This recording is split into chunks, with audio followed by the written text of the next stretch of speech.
Réinventons demain, le magazine du développement durable de Radiolac. Avec SIG, votre partenaire privilégié pour vous accompagner avec des solutions locales et durables. Bonjour à toutes et à tous et bienvenue sur Radiolac dans Réinventons demain. C'est le rendez-vous mensuel des services industriels de Genève, les SIG, pour parler évidemment, comme chaque mois, du développement durable. Et on va s'intéresser plus particulièrement aujourd'hui à Smart City, ce concept de ville intelligente ou connectée. Et connecté, pourrait-on dire même. Que se cache-t-il derrière cette Smart City? Eh bien, pour répondre à toutes ces questions, il y a beaucoup d'interrogations que nous avons. Il y a notamment Clara Millard-Deredre qui est avec nous. Bonjour. Vous êtes directrice exécutive de Smart City au sein de SIG. Olivier Gudet, directeur en charge des infrastructures de mesure de la Smart City à SIG. Bonjour. Et puis un autre Olivier Perroux, responsable de l'électromobilité à SIG. Bonjour et bienvenue. Bonjour. Sans oublier celle qui va co-animer cette émission, Véronique Tanner. Bonjour Véronique. Bonjour Fabien. Smart City, c'est un terme qui reste mystérieux. Intelligence artificielle qui améliore notre quotidien pour les uns, surveillance absolue pour les autres. Nous allons tenter de démêler le vrai du faux avec vous, Clara Millard-Deredre, directrice exécutive de Smart City. Commençons par une définition. Pour vous, qu'est-ce que c'est la Smart City? Alors effectivement, Smart City, c'est un peu un buzzword, pour rester dans les anglicismes, mais ça a été beaucoup utilisé. Il se trouve que la notion de Smart City ou ville intelligente, c'est quelque chose qui dépend de là où l'on est et de qui l'on est. Donc parler d'une Smart City, ça peut être un peu perturbant. Pour Genève et pour SIG, la ville intelligente, c'est une ville qui est plus durable, donc qui permet de consommer moins et consommer mieux. C'est là où on l'axe. C'est une ville qui offre plus de bien-être et c'est une ville qui est également plus impliquante pour les parties prenantes sur le territoire, mais aussi pour le citoyen. Donc l'idée est de remettre l'humain au centre de la ville intelligente. Alors, peut-on dire que Genève est une Smart City ? Alors oui, je pense qu'on peut dire que Genève est une Smart City. Il y a beaucoup de choses qui sont faites et c'est assez méconnu. Une des forces de Genève, c'est justement l'ensemble de ces activités, de ces initiatives dans le sens de la ville intelligente. Et la bonne nouvelle, c'est qu'en octobre l'an passé, ça a été justement reconnu par l'obtention d'un label Smart Sustainable Cities, qui est un label qui est donné par les Nations Unies. Donc on est le premier canton en Suisse à avoir reçu ce label. Alors nous avons demandé aux Genevoises et aux Genevois leur opinion justement sur cette Smart City, savoir si déjà ils étaient familiers avec ce terme. Voici leur réponse. Peut-être avec l'énergie solaire ou des petites choses comme ça. Et ça dépend comment c'est géré. Si c'est bien géré, il n'y a que du bénéfice à en retirer. Mais après voilà, ça dépend. Il ne faut pas faire une écologie punitive. Ça m'évoque une ville qui a intégré beaucoup de technologies dans son fonctionnement, que ce soit le transport public, le fonctionnement de la circulation, des trucs comme ça. Il y a pour moi plus de bons à avoir plus d'électrification de tous ces systèmes. Pour moi, ça n'a que des avantages parce que ça va dans le sens d'une mobilité plus rapide. Alors on parle de mobilité douce, etc. Mais disons qu'on va quand même plus vite à vélo qu'en voiture. Ça va dans le sens aussi du bien-être de tous les habitants et des personnes qui visitent aussi les villes. Bon, il y a déjà plein de trucs sur le développement durable en vrai, plus ou moins. Moi, ça m'est un petit peu égal. Mais si ça peut éduquer les gens, pourquoi pas? Alors finalement, les Genevois associent bien la Smart City au développement durable. Ça vous convainc dans ce que vous avez dit ou ça vous surprend ? Non, ça me convainc complètement. C'est vrai que la ville intelligente est vraiment une ville qui est plus durable et on le voit auprès des Genevois et du micro-trottoir. On voit aussi l'importance de la technologie. Ceci dit, il faut bien se rappeler que la technologie est un moyen et non pas une fin. Et on voit justement cet impact positif sur le développement durable grâce à la technologie. Vous aviez consulté les Genevoises et les Genevois sous une forme originale, le hackathon, un échange d'idées qui dure pendant 1 ou 2 jours ou un week-end. Combien de personnes y ont participé et surtout, quelles sont leurs attentes par rapport à la Smart City ? Alors effectivement, le hackathon, on l'a organisé, on était en partenariat avec Open Geneva et HES-SO qui organisent cet événement. Et depuis 2 ans, on a à peu près une centaine de participants. Un peu plus de 50% sont étudiants. Et ce que l'on remarque, c'est en fait les thématiques de lien social et de lien entre l'humain et la nature sont vraiment les thématiques qui reviennent et qui sont le centre d'intérêt des participants à ces hackathons. Et non pas la technologie. La technologie vraiment comme un moyen, là encore. Et puis, la Smart City, il y a quand même un versant un peu plus noir. Il y a des peurs. Les peurs les plus fréquentes, c'est la surveillance, le flicage. Certains redoutent que l'administration fiscale découvre qu'ils vivent en Valais, non pas à Genève. D'autres se sont ralliés à Edgar Snowden et pensent qu'ils sont surveillés à travers leur ordinateur ou leur smartphone. Que répondez-vous à ceux qui redoutent la Smart City ?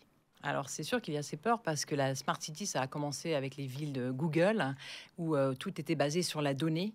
Donc, il y a des peurs par rapport à ça. Mais la ville intelligente, aujourd'hui, c'est vraiment, on va vers une ville plus durable, une ville plus verte. On parle d'une ville plus sage aussi. Donc, cette notion de données, elle est là parce que c'est un moyen, comme je le disais auparavant, mais elle n'est pas centrale à cette ville intelligente. Ceci dit, c'est vrai qu'il y a des craintes, et notamment, elles ont été prises en considération lors de la votation au Parlement de la nouvelle loi pour la protection des données, qui justement permet de renforcer la protection pour les citoyens par rapport à l'utilisation de ces données. Terminons la séquence par une note positive. Pouvez-vous nous citer des exemples de villes smart qui fonctionnent bien, des avancées utiles pour les habitants? Alors effectivement, il y a Helsinki, un quartier qui s'appelle Kalasatama, où on a vraiment une très bonne utilisation de la technologie de la géoinformation, du 3D, des jumeaux numériques, qui permettent tout un système d'optimisation, optimisation énergétique, mais aussi optimisation du transport, optimisation de la construction. Et là, on a un très bon exemple de comment la technologie peut être mise au service du développement durable. Et c'est d'ailleurs un exemple duquel on s'inspire à SIG. Alors, on a parlé d'exemples autres que Genève, mais en tous les cas, c'est bien là la preuve finalement qu'une Smart City, c'est de la nouvelle technologie, mais c'est aussi cet échange, cette consultation de la population. On va parler plus précisément dans un instant, dans une nouvelle partie, de compteurs intelligents. Ça aussi, c'est la technologie. Que peuvent nous apporter ces compteurs intelligents? Nous en parlerons dans quelques instants. Réinventons demain, c'est jusqu'à 15h sur Radio Lac. Réinventons demain sur Radio Lac avec SIG. On s'intéresse au développement durable chaque mois sur Radio Lac avec SIG et plus particulièrement à la Smart City. Aujourd'hui, c'est le sujet sur lequel vous pouvez d'ailleurs réagir si vous le souhaitez via le WhatsApp de Radio Lac 079 91 8 3000. Nous allons à présent nous intéresser, Véronique, aux compteurs intelligents, des compteurs automatiques et connectés. Les compteurs intelligents sont l'un des piliers de la stratégie énergétique 2050. Ces lois qui ont fait prendre le virage des énergies renouvelables et de l'efficience énergétique à la Suisse. Il s'agit d'une avancée technologique qui permet de mieux gérer les réseaux électriques et donc de mieux gérer la consommation. Les distributeurs d'électricité ont l'obligation d'installer des compteurs automatiques d'ici 2027.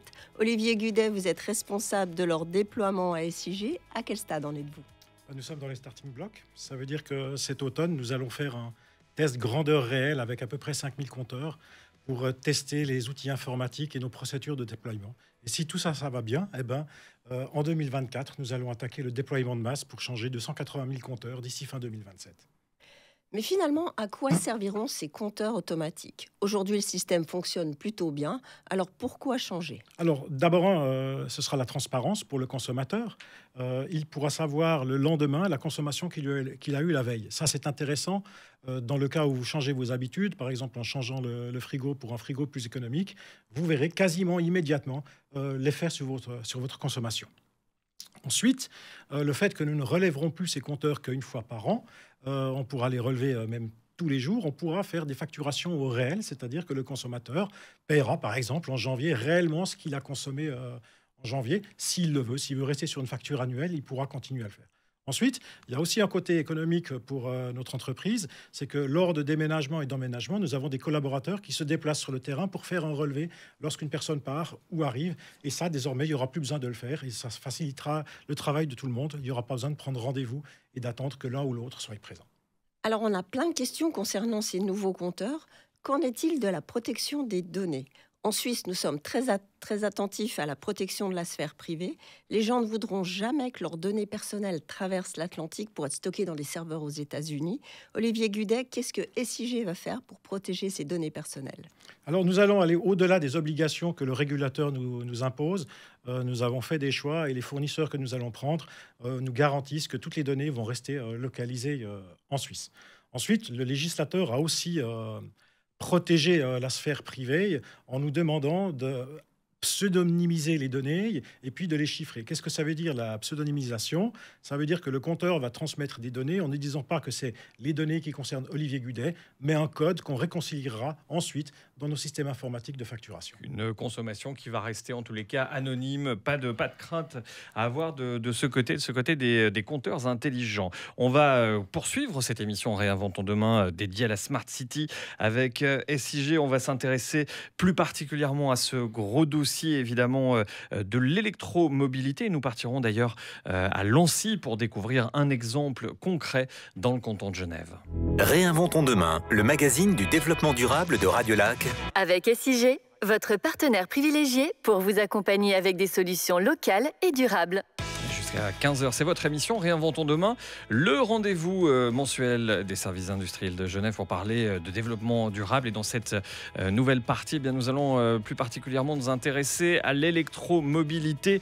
C'est l'un des volets de la Smart City, c'est le sujet du jour, la Smart City. Olivier Perroux, responsable de l'électromobilité à SIG, nous a rejoint à côté de Clara Millard-de-Reudre, directrice exécutive de SIG. Le nombre des véhicules électriques progresse lentement mais sûrement. L'an dernier, il y avait 165 000 voitures électriques et hybrides en Suisse, soit 3,7% du parc automobile. Clara Millard-de-Reudre, comment se fera le développement de l'électromobilité à Genève? On parle d'un chiffre de 500 bornes de recharge, c'est peu quand même. Alors effectivement, on compte à peu près 500 bornes de recharge sur le domaine public aujourd'hui. Sur ces 500 bornes, il y a à peu près un peu plus de 200 bornes qui sont des bornes SIG. Et on a prévu une croissance exponentielle afin d'atteindre les objectifs du plan climat cantonal. Donc le plan climat cantonal qui prévoit qu'à l'horizon 2030, 40% des véhicules seront des véhicules électriques et à l'horizon 2050, 100% des véhicules seront électriques.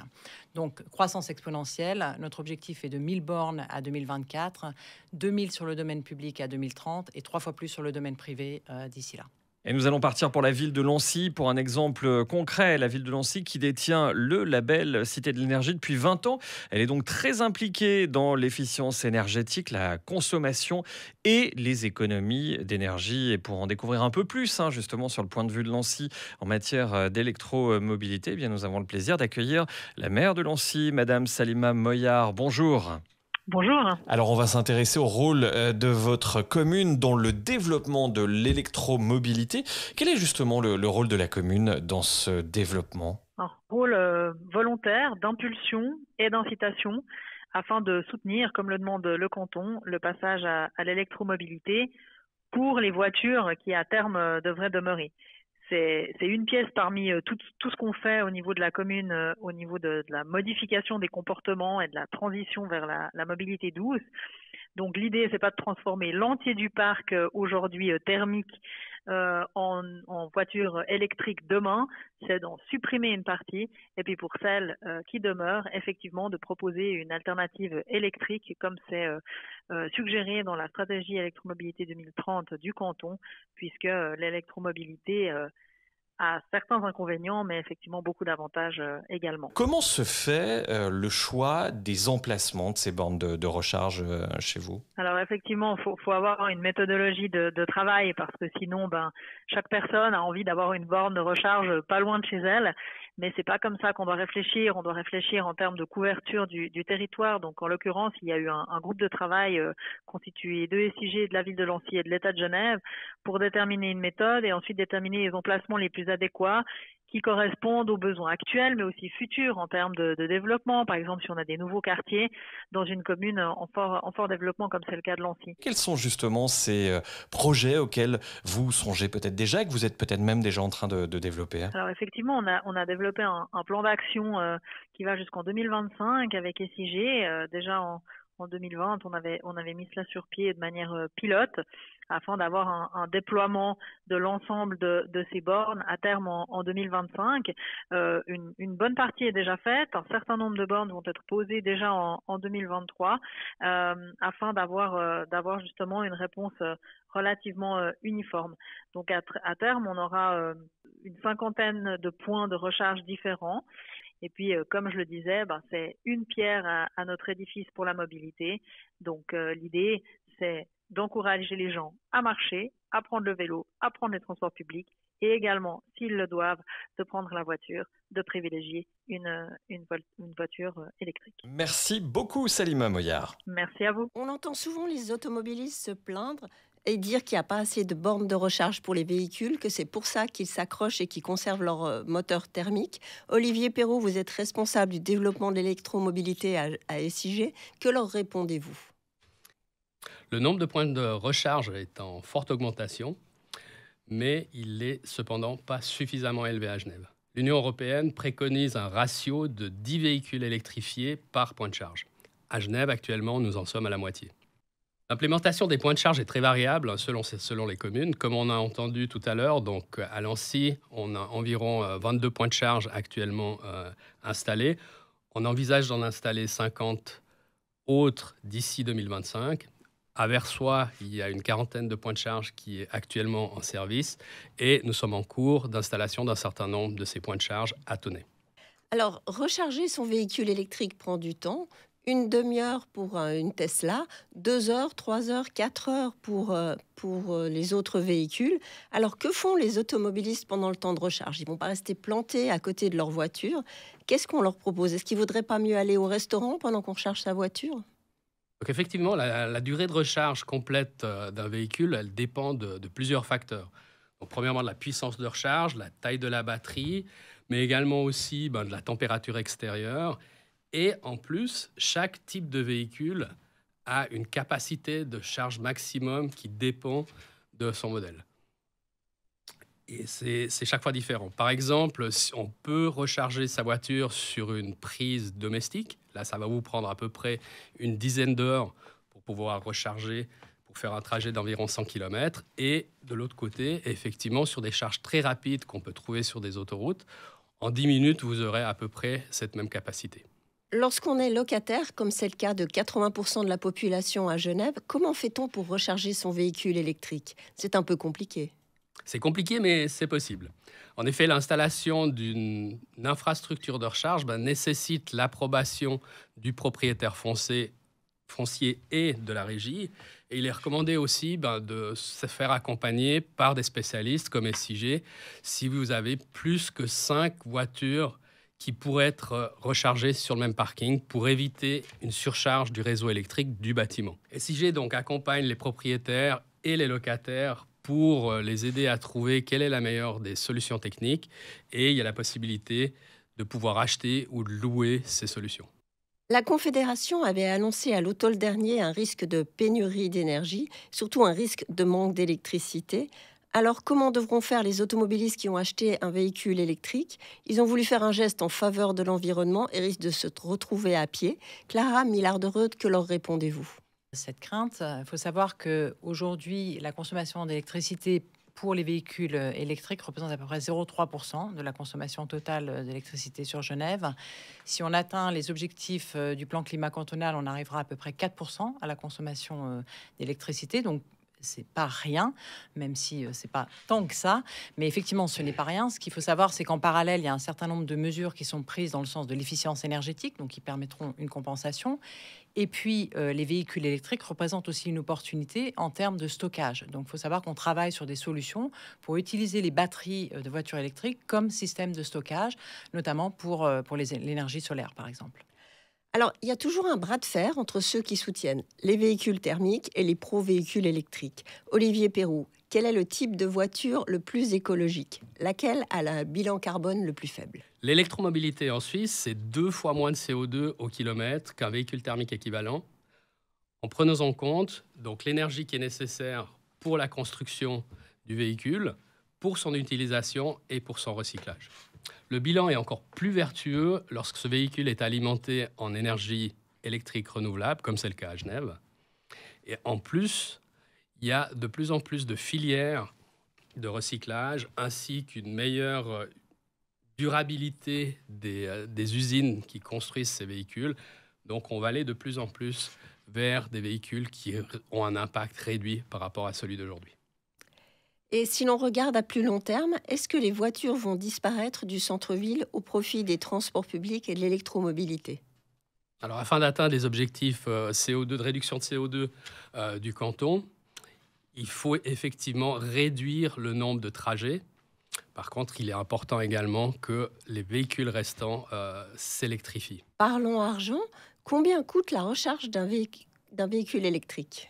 Alors, si on considère qu'un véhicule électrique va consommer environ 20 kWh pour 100 km, un trajet de 100 km, ça va coûter environ 9 francs, ce qui est à peu près 25% moins cher qu'un véhicule thermique équivalent. Par contre, le prix de la recharge va varier fortement si vous vous rechargez à la maison. Donc là, on sera à peu près aux alentours de 4 francs. Et si vous êtes sur des axes autoroutiers, vous allez payer un peu plus cher. Là, vous serez un peu plus de 10 francs. Mais donnez-nous des tuyaux quand même. Il y a des endroits où on peut recharger son véhicule gratuitement. Alors effectivement, la Fondation des parkings actuellement propose une recharge gratuite dans la plupart des parkings qu'elle gère et qui sont équipés d'infrastructures de recharge. Donc il existe quand même des solutions et parfois des solutions même très avantageuses. On va s'intéresser à la gestion de l'énergie car une Smart City, c'est aussi une ville qui gère durablement son énergie et c'est à suivre dans quelques instants. Réinventons demain, c'est l'émission mensuelle du développement durable avec SIG sur Radio Lac. Réinventons demain sur Radio Lac avec SIG. Et c'est la Smart City qui est le sujet de cette émission. Ce mois-ci, avec SIG, on parle donc de développement durable et plus particulièrement à présent de ce que la Smart City peut apporter à Genève en matière de gestion de l'énergie, Véronique. La Confédération avait prédit un risque de pénurie de l'énergie pour cet hiver, risque qui n'est pas confirmé pour l'instant, mais la pénurie d'électricité et de gaz subsiste pour les hivers prochains. Clara Millard de Reudre, pouvez-vous nous expliquer ce que peut faire une ville ou un quartier intelligent dans la gestion de l'énergie ? Alors effectivement, au sein de Smart City, on a toute une activité innovation qui travaille justement pour standardiser des solutions qui permettront d'optimiser l'utilisation des énergies, l'intégration des énergies renouvelables dans le réseau et une meilleure efficience énergétique. Donc un exemple sur lequel on travaille beaucoup et on a un certain nombre de pilotes actuellement, c'est l'utilisation des systèmes de management, de gestion de l'énergie, Energy Management System en anglais, qui permettent justement, grâce au numérique et à l'intelligence artificielle, d'optimiser cette gestion de l'énergie au sein d'un bâtiment ou d'un quartier. Et les batteries automobiles sont un élément clé du stockage d'électricité. On en a déjà parlé, mais pouvez-vous nous en dire plus ? Alors complètement. Il faut savoir qu'une batterie de véhicule électrique, elle a en fait 3 vies. La première vie, c'est dans le véhicule en lui-même, où là, on peut utiliser cette batterie comme stockage pour l'énergie. Et donc, mieux gérer les flux d'énergie au sein d'un quartier, ou comme je le mentionnais auparavant, grâce à ces systèmes de gestion d'énergie. Une deuxième vie qui est un premier recyclage de cette batterie qui peut être utilisée comme batterie en tant que telle, par exemple dans des bâtiments, où là, donc, la batterie aura une moindre efficacité en termes de batterie, mais permettra une meilleure optimisation justement de ce cycle de vie de la batterie. Et puis le troisième vie en fait de cette batterie, qui est le recyclage à 95% environ de l'ensemble des matériaux qui forment la batterie. Est-ce que le recyclage des batteries automobiles pour faire du stockage d'énergie existe déjà ou ce n'est qu'au stade de projet ? Alors là, il y a effectivement des grandes opportunités. On a des pilotes en ce sens sur 2 axes. Le premier axe, c'est comment on peut réutiliser les batteries automobiles, des véhicules électriques, comme outil de stockage pour les énergies intermittentes. Donc là, on a un premier pilote actuellement en cours et qui semble très prometteur, même si la disponibilité des batteries électriques aujourd'hui ne permet pas l'impact que l'on souhaite et que l'on attend sur le plus long terme. Et on a d'autres pilotes pour tester comment on peut utiliser ces batteries de véhicules électriques comme recharge bidirectionnelle. Là encore, pour optimiser l'intégration des énergies renouvelables dans la gestion des flux énergétiques. Alors aujourd'hui, SIG fait déjà de la récupération de chaleur et utilise plusieurs sources d'énergie locales et renouvelables. Auriez-vous des exemples ? Alors, on a effectivement pas mal d'exemples concrets au niveau de nos sites à SIG, mais on a aussi des exemples avec nos partenaires. Par exemple, avec le CERN, où on a mis en place un réseau innovant qui permet de récupérer la chaleur de l'accélérateur des particules. Et cette récupération de chaleur permet de fournir l'énergie à 20 000 personnes, ce qui représente une économie en termes de CO2 d'environ 5 000 tonnes de CO2 par an. Ce qui n'est pas négligeable. Ce qui n'est pas négligeable, tout à fait. On l'a bien compris, Smart City, ça rime aussi avec Smart Energy. La suite et la fin de cette émission dédiée à la Smart City. Réinventons demain, c'est dans quelques instants sur Radio Lac. On va s'intéresser au bon plan et à l'agenda SIG dans quelques minutes. Réinventons demain, le magazine du développement durable de Radio Lac. Avec SIG, votre partenaire privilégié pour vous accompagner avec des solutions locales et durables. C'est le rendez-vous mensuel du développement durable sur Radio Lac avec SIG. Dernière partie, on s'intéresse donc au bon plan et à l'agenda SIG. On a parlé économie d'énergie, évidemment, Smart City. Aujourd'hui, Véronique Tanergue, SIG qui propose une application pour suivre sa consommation d'électricité. Elle s'appelle l'appli SIG et moi et elle permet de faire le suivi de sa consommation. On a remarqué que les gens qui voient leur consommation d'électricité font plus attention et réduisent leur consommation. Du coup, l'appli SIG et moi permet de consulter aussi sa facture d'électricité, de faire leur levée de son compteur ou encore d'être informé s'il y a une coupure d'électricité dans son quartier.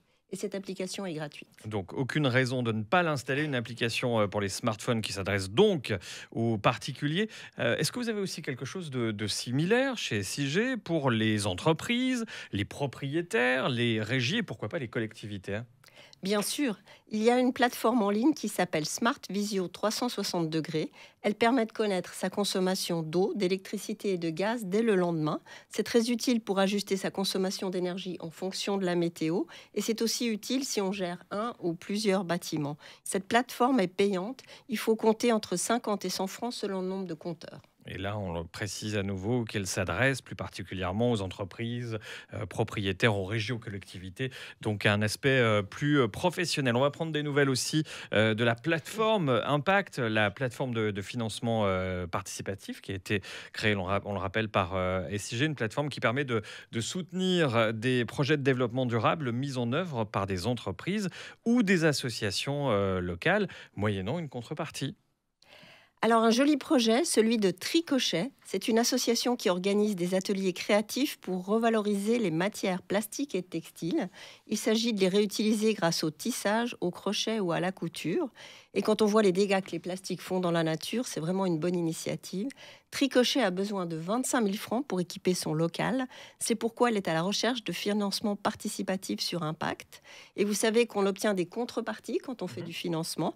Alors si vous participez à ce projet à hauteur de 45 francs, la contrepartie est un sac d'ordinateur en bâche recyclée.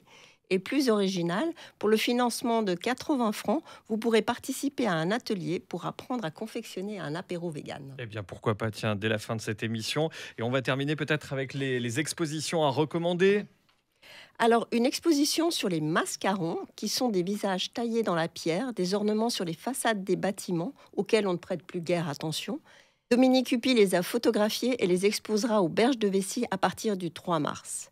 Et pour mémoire, l'exposition Les Allumés, qui se poursuit à l'espace Quartier Libre SIG, 5 artistes font de l'art lumineux engagé en faveur de l'écologie et de l'environnement. À voir jusque fin avril.